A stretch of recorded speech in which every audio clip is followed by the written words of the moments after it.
बिस्मिल्लाहिर्रहमानिर्रहीम। आज का जो हमारा टॉपिक है, सबसे पहले तो कल हमने पढ़ा था elastic collagen and in elastic collagen. अच्छा जी, क्या होती है एलास्टिक कोलेजन और इन एलास्टिक कोलेजन? एलास्टिक कोलेजन के बारे में हमने क्या पढ़ा था कि जिसमें काइनेटिक एनर्जी जो होती है ना, दैट रिमेन्स कंजर्व्ड। क्या रहती है वो? कंजर्व। ठीक है। और इन एलास्टिक कोलेजन के बारे में हमने क्या पढ़ा था कि इन एलास्टिक में क्या होता है कि उसमें काइनेटिक एनर्जी जो है दैट डज नॉट रिमेन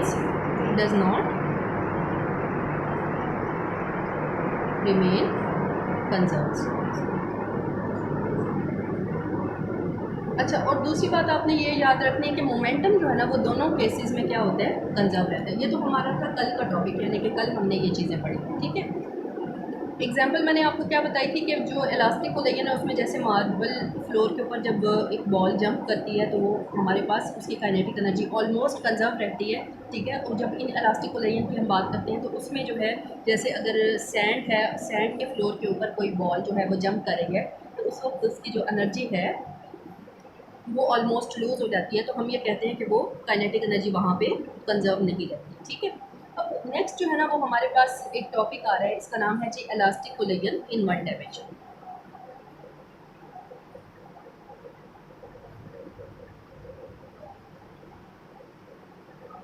अच्छा जी, इसमें हमने क्या करना है कि हमने ना दो बॉल्स कंसीडर करनी है, वो भी कल वाले केस की तरह, जैसे हमने law of conservation of momentum पढ़ा था।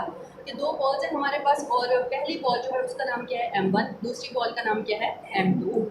और दोनों जो है ना वो v1 वेलोसिटी के साथ, एक v1 के साथ जा रही है और दूसरी जो है वो v2 वेलोसिटी के साथ मूव कर रही है। ठीक है।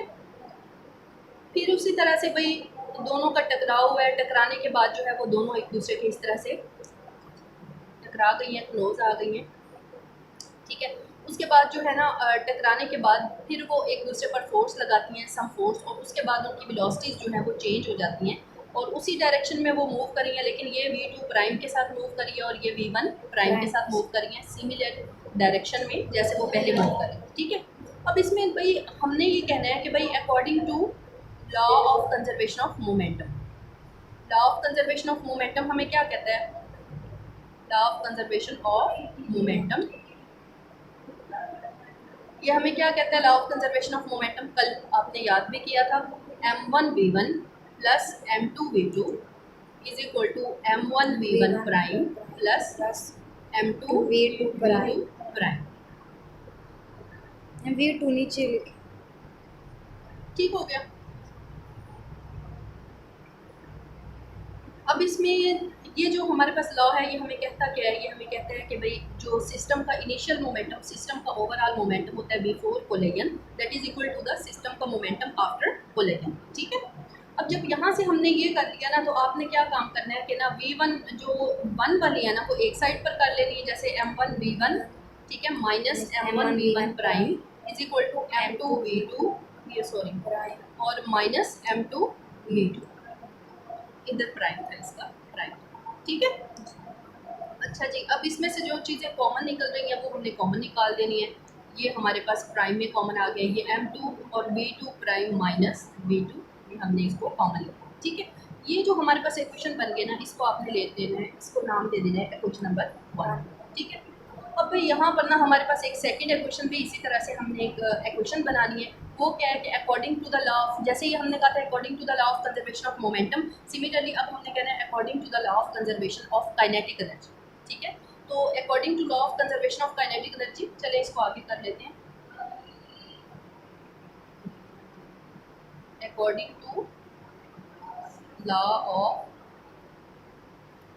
Conservation of kinetic energy. अब काइनेटिक एनर्जी में भी आपने यही कहना है कि सिस्टम की जो पहले काइनेटिक एनर्जी थी वो सिस्टम के आफ्टर वाली काइनेटिक एनर्जी के बराबर है। तो यहाँ पर आपने क्या कहना है? हाफ m1v1 का स्क्वायर, ठीक है, प्लस हाफ m2v2 का square is equal to half m1v1 prime का square plus half m2v2 prime का स्क्वायर। ठीक है।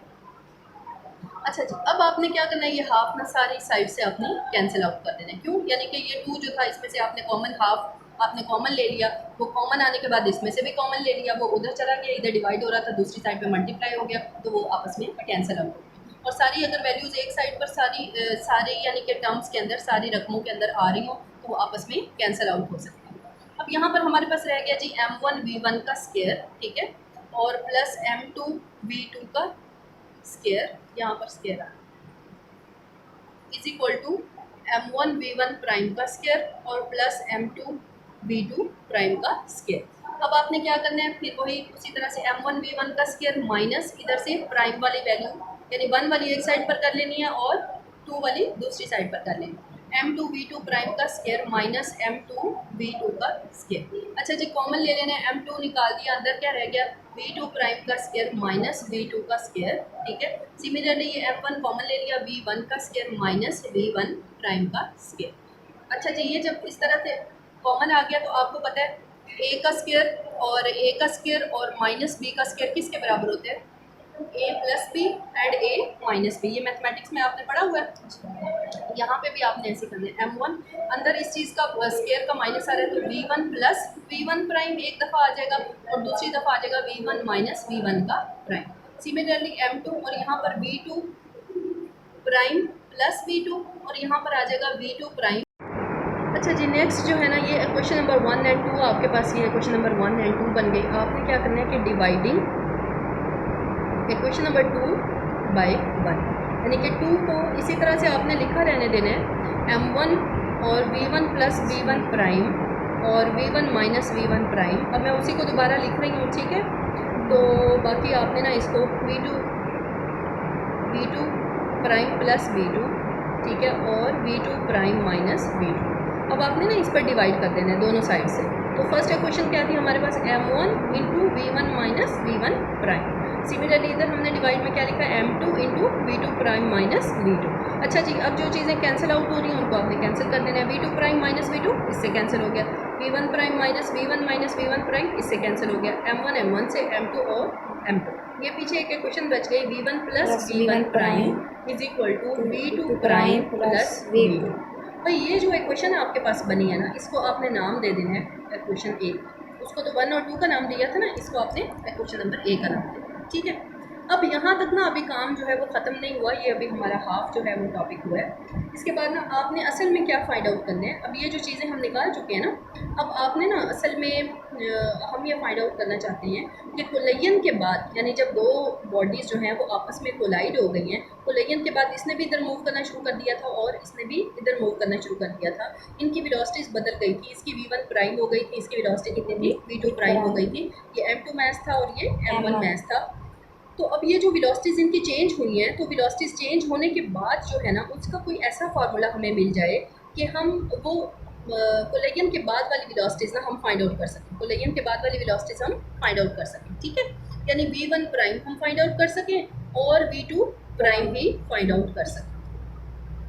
इसके लिए अब ये जो एक हमने जनरलाइज इक्वेशन बना ली है ना, इसमें से जब हम v1 प्राइम की वैल्यू निकालेंगे ना, और एक इक्वेशन जो कि law of conservation of momentum हमने पीछे पढ़ा है, law of conservation of momentum, जब हम उसके अंदर ये वैल्यू पुट करेंगे तो तब हमारे पास जो है ना v2 प्राइम की वैल्यू आ जाएगी, ठीक है। जब v1 प्राइम की वैल्यू निकालेंगे और उस इक्वेशन में पुट करेंगे तो v2 प्राइम की वैल्यू आ जाएगी, और जब v2 प्राइम की वैल्यू निकालेंगे इस इक्वेशन से और उसमें पुट करेंगे तो हमारे पास किसकी वैल्यू आ जाएगी, v1 प्राइम। यही हमारा आज का मकसद जो था वो यही था कि हमने यही फाइंड आउट करना था कि v1 प्राइम यानी आफ्टर कोलिजन हम m1 बॉल की जो वेलोसिटी है वो फाइंड आउट कर सकें और आफ्टर कोलिजन m2 बॉल की हम वेलोसिटी जो है वो फाइंड आउट कर सकें। इसको कैंसिल कर दिया, ठीक है।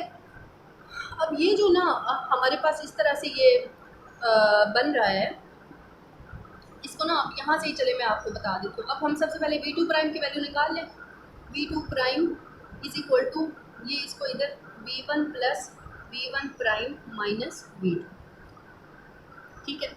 जब हम ये इस तरह से ये वाली वैल्यू को उठाएंगे, इसको हमने ना इक्वेशन नंबर किसका नाम दें, c का नाम दे दें, सॉरी c कह रहे हैं, इसको हम 3 का नाम इसको दे देंगे, ठीक है ना। इस इक्वेशन को हमने जो हमने वैल्यू निकाली है v2 प्राइम की, अब आपने इस इक्वेशन को उठाना है और इस इक्वेशन को आपने ना put equation number 3 into equation तो इसको आपने ना क्वेश्चन नंबर ए में पुट कर देना है। यहाँ पे हमने उसको किस चीज़ का नाम दिया था, क्वेश्चन नंबर 1, या आप ये वाला कर दें, ठीक है। इस इक्वेशन के अंदर ना आपने इसको पुट कर, इसमें कर दें या उसमें कर दें, बात तो एक ही है, ठीक है ना। इस इक्वेशन में कर दें आप या इस इक्वेशन में पुट कर दें, बात एक ही है, ठीक है। तो हम इस इक्वेशन के अंदर ना इसको पुट कर देते हैं, ठीक है। इसका नाम चले हम ले लेते हैं, क्या नाम इसका रखें, ए तो हम पहले रख चुके ना, चले इसका नाम ना हम कोई भी रख देते हैं, बी नाम रख देते हैं इसका, ठीक है। इस इक्वेशन में ना हमने इसकी वैल्यू पुट कर दी।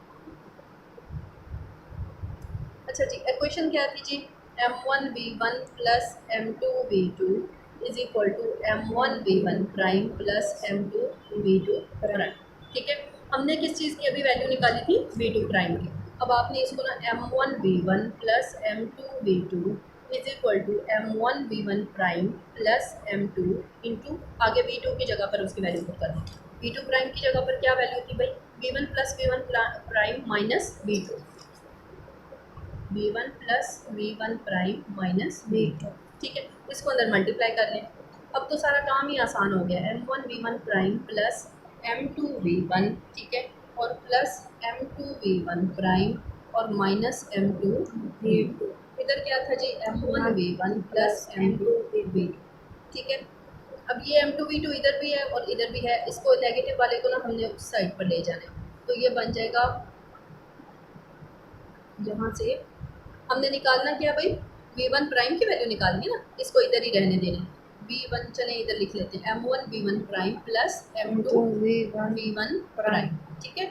और ये वाली चीज़ें बाकी सारी उधर ले जानी है, m1 v1, ठीक है, और माइनस m2 v1, ठीक है, ये वाला इधर ले आई है, ठीक है, प्लस m2 v2 और प्लस फिर दोबारा से m2 v2। कौन से वाला, ये जो माइनस वाला था ये उस साइड पर जाकर क्या हो गया, प्लस हो गया, ठीक है। अब इसमें से ना कॉमन निकाल लेनी, इसमें से v1 कॉमन आ रहा है, अंदर क्या बचेगा, m1 माइनस m2 प्लस ये दोनों ऐड हो गए, ये बन गया 2m2 v2।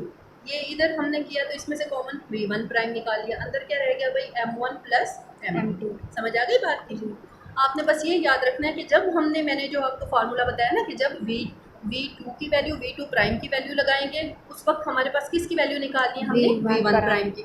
जब हम v1 प्राइम की वैल्यू इधर लगाएंगे, इधर पुट करेंगे, तो तब हमारे पास किसकी वैल्यू निकल आएगी, v2 प्राइम। ये बात समझ आ रही है जी। अब आपने क्या करना है कि इसमें से v1 प्राइम को इधर रहने देना है और बाकी चीज़ों को ना इधर डिवाइड कर देना है, m1। अब आपने क्या करना है कि प्लस 2m2 और v2 इधर ही रहेगा और नीचे हमने डिवाइड कर देना है m1 प्लस m2 के ऊपर, ठीक है। ये जो अब हमारे पास इक्वेशन आ गई, ये किसकी वैल्यू है जी, v1 प्राइम। सिमिलरली जब हमने v2 प्राइम की वैल्यू निकालनी होगी तो हम क्या करेंगे, उसमें वैल्यू पुट करेंगे, इसी इक्वेशन के अंदर हम v1 प्राइम की हम वैल्यू पुट करेंगे। अब इधर इस इक्वेशन से ना आपने v1 प्राइम की वैल्यू निकालेंगे, इसी इक्वेशन से, ये जो इक्वेशन है ना, इससे आपने v1 प्राइम की वैल्यू, v1 प्राइम की यहीं पे निकाल लें। v1 prime is equal to किसके बराबर है, v2 प्राइम प्लस v2 और माइनस v1। अब इसको याद रखें, v2 prime plus v1 v2 minus v1, ठीक है। ये किसके, v1 प्राइम। अब इस इक्वेशन को ना आपने उठाना है और ऊपर वाली इक्वेशन में पुट कर देना है, यानी कि m1 v1 plus m2 v2 is equal to m1 और v1 की जगह पर उसकी वैल्यू पुट करते हैं, v2 प्राइम और प्लस v2 और माइनस v1 और यहाँ पर m2 v2 प्राइम, ठीक है। इसको अंदर मल्टीप्लाई करना है, m1 v2 prime plus m1 v2 minus m1 v1 plus m2 v2 prime. अब आपने क्या करना है, ये इधर ही रहेगा सेम, ठीक है। अब आपने ना v2 वाली एक साइड पर कर देनी है, m1 प्लस m2, ठीक है, और अंदर से क्या निकाल लेना है, v2 प्राइम को कॉमन निकाल लेना, ठीक है। दूसरी ये वाली जो दो टर्म्स रहेगी ना, ये दूसरी साइड पे ले जाती है, m1 v1 plus m2 v2, ठीक है, और minus m1 v2 plus m1 v1, ठीक है। अब आपने देखना है इसमें से जो चीज़ें इकट्ठी हैं उनको इकट्ठा कर देना है, 2 m1 v1, ठीक है, और प्लस अंदर क्या रह गया, m2 माइनस m1 और साथ में क्या बच गया, v2, ठीक है। और इधर v2 प्राइम अकेला रहने देना है और दूसरी साइड पे जो चीज़ मल्टीप्लाई हो रही है इस साइड पर जाकर क्या हो जाएगी, डिवाइड। m1 प्लस m2 पर डिवाइड कर दिया, इसको भी हमने m1 प्लस m2 पर डिवाइड। चलें जी, ये जी हमारे पास ये वाली जो है ना, ये एक क्वेश्चन बन गई है जो कि किसकी है, V2 प्राइम। यहाँ तक क्लियर हो गई है बात। जी। अब ये फाइनल हमारे पास जो है ये यानी कि v1 प्राइम की भी वैल्यू आ गई है फार्मूले में और v2 प्राइम की भी हमारे पास वैल्यू आ गई। समझ आ गई, यहाँ तक क्लियर हो गया। अब ये जो है ना, अब आगे डिफरेंट केसेस हैं वो फिर हम इंशाल्लाह कल पढ़ेंगे कि जब हमारे पास m1 m2 के बराबर हो जाए, यानी दोनों बॉल्स के मैसेज आपस में बराबर हो जाएं, या फिर अगर m1 और m2 आपस में बराबर हैं लेकिन एक चीज़ जो v2 है या v1 है उनमें से वो अगर ज़ीरो हो जाए तो तब हमारे पास क्या होता है, वो आपने क्या करना है, इन्हीं फार्मूलाज के अंदर ना आपने वैल्यूज़ पुट करनी है, और जब आप वैल्यूज़ पुट करेंगे तो आपके पास आंसर आ जाएगा। वो फिर हम इंशाल्लाह कल नेक्स्ट पढ़ेंगे, ठीक है। और यहाँ तक कि आपने कल प्रिपेयर करना है लास्ट, ठीक है।